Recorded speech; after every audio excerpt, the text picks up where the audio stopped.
Welcome back to at Life Coach Kalex. So today we are basically going just to know how to start a chicken business. So with this, I'll begin with a quote that it is usually said in our churches. It is usually said, in very many places, that failing to plan is planning to fail.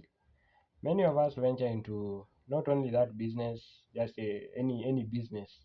We just venture just for the sake of venturing in because we saw some other person succeeded in it, so even us will be able to succeed in it. Or mainly like that, just copycat, or you think it is a quick get rich scheme, just like those pyramid scheme that I'll invest my 5,000 today and tomorrow it will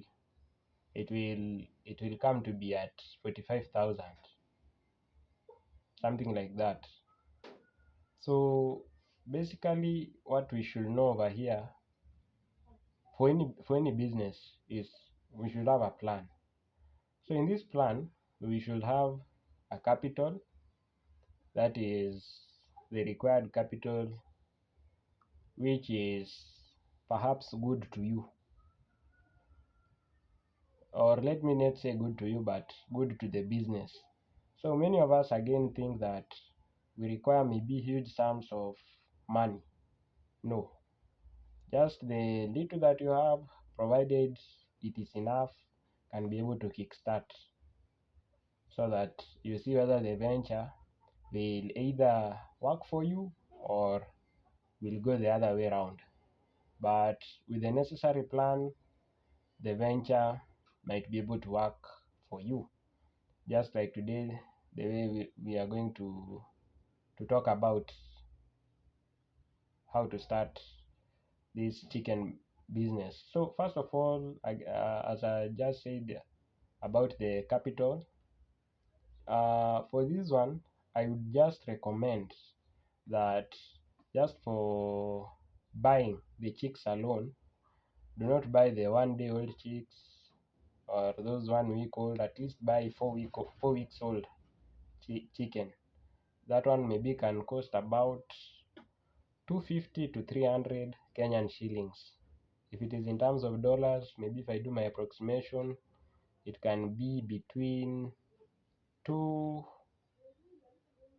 okay at most $2 to $3 approximately, something like that.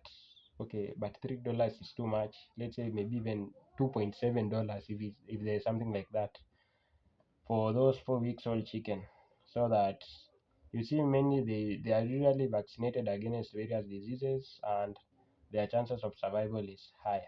But if you buy the 1 day old chicks, yeah, you can land yourself into a big mess. There'll be many, but you won't be able to manage them, especially if you do not have those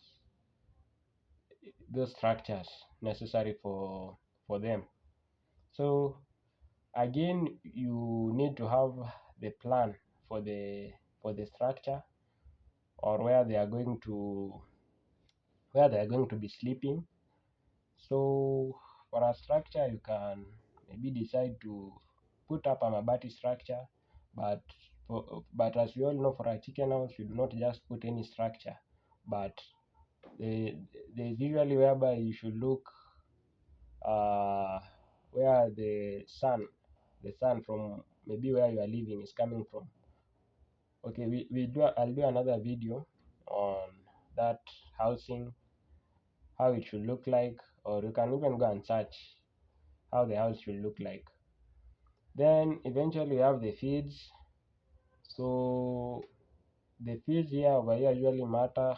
If you are going to buy the feeds, buy from a trusted provider, not just any feed for the sake of buying feeds because you saw someone buying feeds.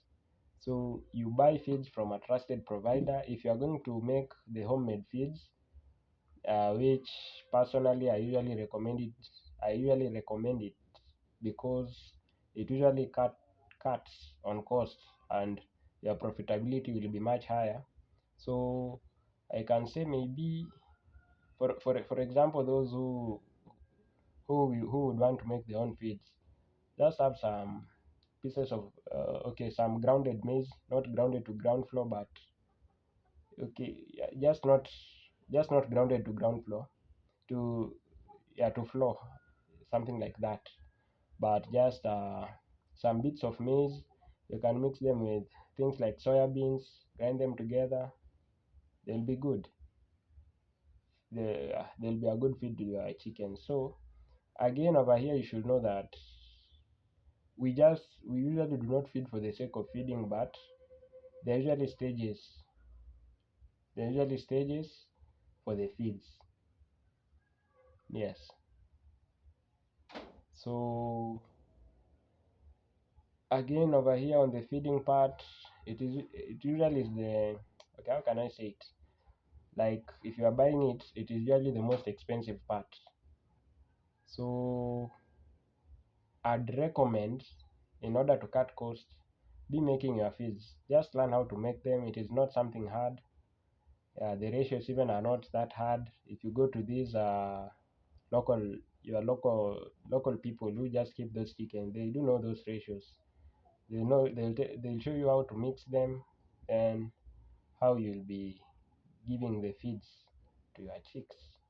And lastly, uh, we should you should again see on how you will focus on the hygiene part, whether you'll take in someone, or that is you'll employ someone, or whether you will you'll be the you'll be the cleaner.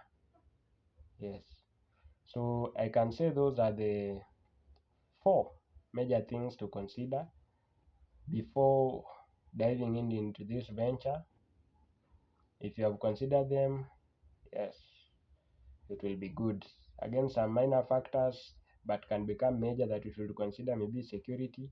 If the security around your area is not good, you can check out how you can provide maybe your security solutions.